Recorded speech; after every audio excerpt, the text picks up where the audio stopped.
Hello friends, ನಮಸ್ಕಾರ. ನಾಡೋಡಿ ಲೈವ್ಗೆ ಸ್ವಾಗತ. ಸ್ನೇಹಿತರೆ, ಇದೀಗ ಕೊರೋನಾ ಲಸಿಕೆಗೆ ಯುವಕರ ಹೃದಯಾಘಾತಕ್ಕೆ ಕಾರಣ ಎಂಬ ಸುದ್ದಿ ಹರಿದಾಡ್ತಾ ಇದೆ. ಇದೀಗ ದಿಲೀಪ್ ರಾಜ್ ಸಾವಿನ ಬೆನ್ನಲ್ಲೇ ಇದೀಗ ಹೊಸದಾದ ಟ್ವಿಸ್ಟ್ ಒಂದು ಎದುರಾಗಿದೆ. ಹಾಗಿದ್ರೆ ಏನು ಈ ಸುದ್ದಿ? ವಿಡಿಯೋವನ್ನು ಕಂಪ್ಲೀಟ್ ಆಗಿ ವಾಚ್ ಮಾಡಿ.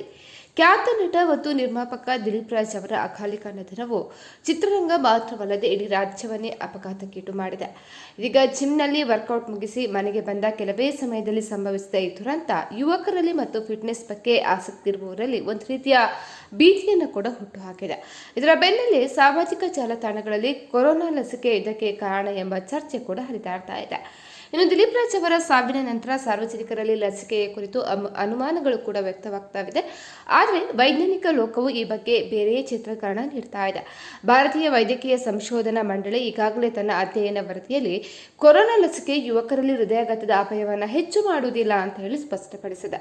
ಇನ್ನು ವೈದ್ಯರ ಪ್ರಕಾರ ಕೊರೋನಾ ಸೋಂಕಿನ ತೀವ್ರತೆ ಅಥವಾ ಸೋಂಕಿನ ನಂತರದ ಪರಿಣಾಮಗಳು ರಕ್ತ ಹೆಪ್ಪುಗಟ್ಟುವಿಕೆಗೆ ಕಾರಣ ಆಗಬಹುದು. ಆದರೆ ಲಸಿಕೆ ಪಡೆದವರಲ್ಲಿ ಈ ಅಪಾಯ ಕಡಿಮೆ ಇರ್ತದೆ ಅಂತ ಹೇಳಿ ಸ್ಪಷ್ಟಪಡಿಸಿದೆ. ಆದರೆ ಇದೀಗ ದಿಲೀಪ್ ರಾಜ್ ಅವರ ಪ್ರಕರಣದಲ್ಲಿ ಹೊಸ ಟ್ವಿಸ್ಟ್ ಒಂದು ಎದುರಾಗಿದ್ದು, ಅವರು ಅತ್ಯಂತ ದೈಹಿಕ ಫಿಟ್ನೆಸ್ ಹೊಂದಿದ್ರು ಹೃದಯಾಘಾತ ಸಂಭವಿಸಿರುವುದು ಅಂತ ಹೇಳಲಾಗ್ತಾ ಇದೆ. ಈ ಹಿನ್ನೆಲೆಯಲ್ಲಿ ತಜ್ಞರು ಕೆಲವು ಮುಖ್ಯ ಅಂಶಗಳನ್ನು ಇದೀಗ ಎತ್ತಿ ತೋರಿಸ್ತಾ ಇದ್ದಾರೆ. ಜಿಮ್ನಲ್ಲಿ ದೇಹಕ್ಕೆ ತಡೆದುಕೊಳ್ಳಲಾಗದಷ್ಟು ಒತ್ತಡ ನೀಡುವುದು ಹೃದಯದ ಮೇಲೆ ನಕಾರಾತ್ಮಕ ಪರಿಣಾಮ ಬೀರಬಹುದು. ಇನ್ನು ಅನೇಕ ಯುವಕರಲ್ಲಿ ಹೃದಯದ ರಕ್ತನಾಳಗಳಲ್ಲಿ ಸಣ್ಣ ಪುಟ್ಟ ಬ್ಲಾಕ್ಗಳು ಇರ್ತವೆ. ಅವು ಯಾವುದೇ ಲಕ್ಷಣಗಳನ್ನು ತೋರಿಸೋದಿಲ್ಲ. ಅತಿಯಾದ ಶ್ರಮದ ಸಂದರ್ಭದಲ್ಲಿ ಇವು ಒಡೆದು ಹೃದಯಾಘಾತಕ್ಕೆ ಕಾರಣ ಆಗಬಹುದು. ನಿರಂತರ ಶೂಟಿಂಗ್ ಮತ್ತು ಕೆಲಸದ ಒತ್ತಡದಿಂದಾಗಿ ದೇಹಕ್ಕೆ ಸಿಗಬೇಕಾದ ಕನಿಷ್ಠ 7 ರಿಂದ 8 ಗಂಟೆಗಳ ವಿಶ್ರಾಂತಿ ಇಲ್ಲದಿರುವುದು ದೊಡ್ಡ ಅಪಾಯಕಾರಿ ಅಂಶ. ಹಾಗಾಗಿ ಇದೀಗ ಜಾಸ್ತಿ ವ್ಯಾಯಾಮ ಮಾಡುವ ಮುನ್ನ ಹೃದಯದ ಸಂಪೂರ್ಣ ತಪಾಸಣೆ ಮಾಡಿಕೊಳ್ಬೇಕಾಗುತ್ತೆ. ಇನ್ನು ಆಯಾಸ ಅಥವಾ ಅತಿಯಾದ ಬೇರುವಿಕೆಯನ್ನು ಗ್ಯಾಸ್ಟ್ರಿಕ್ ಅಂತ ಹೇಳಿ ನಿರ್ಲಕ್ಷ್ಯ ಮಾಡಬೇಡಿ.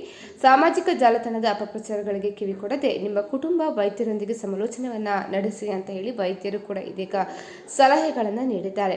ಇನ್ನು ದಿಲೀಪ್ ರಾಜ್ ಅವರ ಸಾವು ಒಂದು ಆಕಸ್ಮಿಕ ಮತ್ತು ದುರದೃಷ್ಟಕರ ಘಟನೆ. ಲಸಿಕೆಯನ್ನು ಇದಕ್ಕೆ ನೇರ ಹೊಣೆ ಮಾಡುವುದು ಸದ್ಯಕ್ಕೆ ಯಾವುದೇ ವೈಜ್ಞಾನಿಕ ಪುರಾವೆ ಇಲ್ಲ ಅಂತ ಹೇಳಿ ಕೆಲವರು ಕೂಡ ಹೇಳ್ತಾ ಇದ್ದಾರೆ. ಸ್ನೇಹಿತರೆ, ಈ ಬಗ್ಗೆ ನಿಮ್ಮ ಅನಿಸಿಕೆಯನ್ನು ಕಮೆಂಟ್ ಮಾಡಿ. ಅದೇ ರೀತಿ ನಮ್ಮ ಚಾನಲನ್ನು ಕೂಡ ಸಬ್ಸ್ಕ್ರೈಬ್ ಮಾಡ್ಕೊಳ್ಳಿ.